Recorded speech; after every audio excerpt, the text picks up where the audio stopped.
कहना चाहूँगा तो आप कहेंगे मेरी पोइट्री में इमोशन है। बहुत बहुत शुक्रिया। बाकी है कि जो काम हो रहा है बड़ा अच्छा है, ज़रूरी है इन चीज़ों के बारे में सोचने की आवश्यकता है। बहुत इम्पोर्टेंट काम है। जो मेंटल हेल्थ है हमारी सोसाइटी में, लोग कैसे सोचते हैं, कैसे रहते हैं, क्या उनकी भावनाएं हैं, क्या विचार है, कहीं उनका जो मशीन है जिसे कहते हैं ब्रेन, वो सही चल रही है कि नहीं, ज़रूरी है उसके बारे में सोचा जाए। और कुछ सर आपने अंदर कहा कि अब बहुत रिग्रेट्स हैं, आप सोचते रहते हैं उनके बारे में, कोई एक पर्टिकुलर रिग्रेट्स के बारे में बता सकते हो? मैंने मुझे ऐसा लगता है कि मैंने बहुत टाइम वेस्ट किया बेकार की चीज़ों में। इतना टाइम अगर मैं निकालूं 6 महीने यहाँ 2 महीने यहाँ, तो कुल मिला के मेरी ज़िंदगी में कम से कम 10 साल हो जाएंगे ग्रैंड टोटल में, जो मैंने वेस्ट कर दिए। इसमें मैं कुछ नई लैंग्वेज सीख सकता था, मैं कोई म्यूज़िकल इंस्ट्रूमेंट सीख सकता था, जो मैंने नहीं किया, जिसका मुझे दुख है। सर मेंटल हेल्दी रहने के लिए क्या टिप्स देना चाहेंगे? मेंटल हेल्दी रहने के लिए अरे पहले खुद तो हो जाए भैया, फिर बताएंगे तो। जावेद साहब, जिस तरह ये आज प्रोग्राम रखा गया था उस संदर्भ में आप जनता को क्या मैसेज देना चाहेंगे? नहीं, मैं जनता को मैसेज देना बड़े लोगों का काम है। मैं तो इतना बड़ा आदमी नहीं हूँ। मैं तो सिर्फ यही कहूँगा कि इस बारे में सोचना बहुत ज़रूरी है और इसका ख्याल रखना बहुत ज़रूरी है। जैसे बॉडी की हेल्थ है वैसे माइंड की हेल्थ है। अब हम जिम्नेजियम तो बहुत है हमारे पास, जिमिंग करते हैं, जिमिंग तो ये जिमिंग तो है, लेकिन ब्रेनिंग के लिए भी तो कुछ करना चाहिए ना, वो भी जरूरी है। आपने अपने माध्यम से आज तक बहुत पिक्चर है, गाने और बहुत पोइट्री लिखे जो बहुत ही अच्छे हैं। तो ऐसी कौन सी बात है जो आप अभी भी चाहते हैं कि मेरी बात लोगों तक पहुँचे? वो ऐसी कौन सी बात है जो एक बात नहीं है, लेकिन मुझे ऐसा लगता है कि मैं जितना लिखा है उससे ज़्यादा लिख सकता था और लिख सकता हूँ। जो कुछ किया है उससे ज़्यादा कर सकता हूँ। ज़्यादा गाने, ज़्यादा पोएम, ज़्यादा फिल्म ये मैं कर सकता हूँ। मेरे माइंड में है तरह तरह की थॉट्स जो पेपर पे नहीं आई हैं। ख़राब बात है, वो करना चाहिए मुझे, ऐसा लगता है। सर कहीं ना कहीं इंडस्ट्री में ना उर्दू खत्म होती जा रही है। नहीं, ऐसा कुछ नहीं है, ऐसा कुछ नहीं है।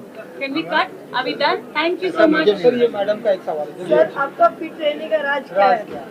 फिट रहने का अब पहले तो बहुत बहुत शुक्रिया, आप मुझे फिट कह रही हैं। मुझे तो तकलीफ भी है कि मैं फिट नहीं हूँ।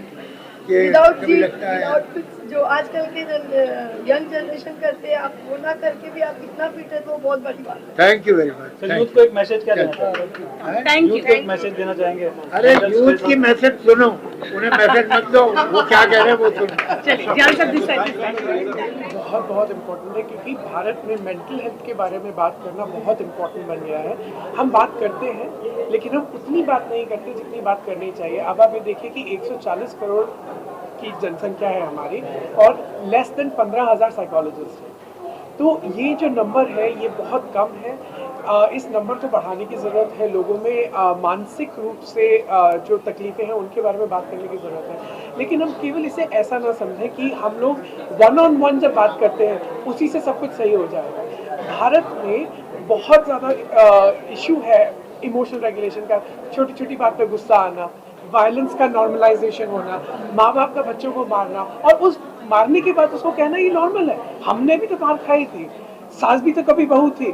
सो द आइडिया यहाँ पर ये है कि हमारे साथ जो हुआ है हमने उसे इतना नॉर्मलाइज कर दिया कि हमें उसमें कोई प्रॉब्लम दिखती नहीं है। लेकिन उससे एक ऐसा समाज बन जाता है जहाँ पर ऐसी चीज, जैसे आपने सुना होगा, एक न्यूज़ में बात आई थी कि किसी एक लेडी ने किसी टोल इंस्पेक्टर को 35 रुपए के पीछे मार दिया। हम ऐसी चीज़ें बहुत सुनते रहते हैं और ये केवल यहाँ के लिए नहीं है, बहुत जगह भी हो सकती है। लेकिन बात ये समझनी है कि जब तक एक इंसान इमोशनली रेगुलेटेड नहीं है, हम ऐसे समाज का सृजन नहीं कर सकते जहाँ पर वायलेंस नॉर्मलाइज ना हो। सर अनंत रंग ने जो इवेंट ऑर्गेनाइज किया है, अनंत रंग कंपनी के बारे में बताना चाहेंगे? कंपनी क्या क्या करती है? क्या अनंत रंग एक इवेंट है जो वेल्सपन फाउंडेशन ऑर्गेनाइज करती है। अनंत रंग एक भारत का सबसे पहला मेंटल हेल्थ फेस्टिवल है। भारत में बहुत सारी मेंटल हेल्थ कॉन्फ्रेंसेस हुई हैं, वर्कशॉप्स हुई हैं, लेकिन ऐसा फेस्टिवल जहाँ की साइकोलॉजी, मनोविज्ञान की साइंस के पीछे का विज्ञान लोगों तक समझाया जाए, लेकिन ऐसे शब्दों में जो कल्चरली समझ में आते हैं। सर मेंटल बहुत सारे मिथ्स रहते हैं माइंड में, उसके बारे में देखिए, हमारे यहाँ पे सबसे बड़ा मिथ ये रहता है कि मेरे लिए कोई सेवियर आएगा बाहर से, वो मुझे बताएगा, उसके बाद सब कुछ सही हो जाएगा। नहीं, ये हमेशा एक ड्यूअल रिलेशनशिप होता है कि जहाँ पर मैं क्या सोचता हूँ, समाज क्या अपनाता है और उसके बारे में फिर एक डायलॉग चालू होता है। ये कभी नहीं हो सकता कि बस मैं जो सोचता हूँ वो सही है या जो समाज सोचता है वो ही सही है। तो इसका एक डायलॉग होना बहुत ज़रूरी है। अर्ली एडॉप्शन के लिए यानी स्कूल में होगा जैसे प्रोग्राम होता है, सेक्सुअल एजुकेशन होता है, तो उसमें आपके कुछ प्रोग्राम्स प्लान है या कर रहे हैं आप? नहीं, अभी तक हमने वहाँ प्लान नहीं किया, लेकिन आपका सवाल बहुत सही है। इमोशनल रेगुलेशन एक ऐसा सब्जेक्ट है, इमोशनल एजुकेशन एक ऐसा सब्जेक्ट है जो बहुत बार हमें स्कूल में पढ़ाया जाना चाहिए। हमें स्कूल में बहुत सारी ऐसी चीज़ें पढ़ाई जाती हैं जो हम रोज़मर्रा में यूज़ नहीं करते, लेकिन एक ऐसा इंसान कौन है जिसके साथ आप 24 घंटे रहते हैं, पूरे जीवन रहेंगे आप खुद, लेकिन हमें अपने बारे में उतनी चीज़ें नहीं सिखाई जाती। तो सेल्फ लीडरशिप एक ऐसा स्कूल में, हर स्कूल में एक सब्जेक्ट होना चाहिए जिसमें कि स्टूडेंट्स ये समझ पाए कि खुद को कैसे समझना है, खुद के साथ कैसे जीवन जीना। मेंटल फिट रहने के लिए क्या टिप्स देना चाहेंगे लोगों को? मेंटल फिट रहने के लिए क्या 4 टिप्स देना चाहूँगा। पहले तो आप खाना ठीक खाएं।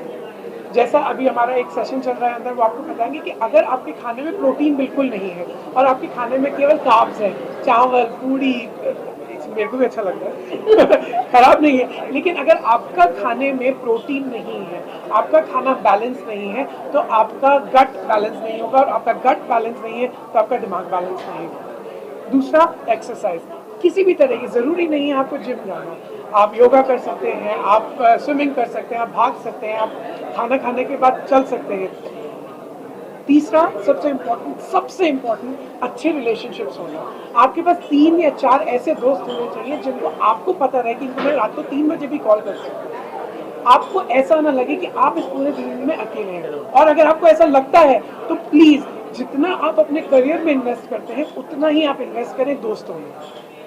और चौथा, जो मैं सबसे इम्पोर्टेंट आपको बात बताऊंगा वो ये है कि कुछ ऐसा जीवन में करें जो आपको अच्छा लगता है। ज़रूरी नहीं वो आपकी जॉब हो, बहुत कम लोग ऐसे हैं जिनको अपनी जॉब पसंद हो, लेकिन आप अगर पैसा कमा रहे हैं तो कुछ ऐसा कीजिए जिससे आपको नुकसान ना हो, दूसरों को नुकसान हो, लेकिन आपको वो पसंद हो।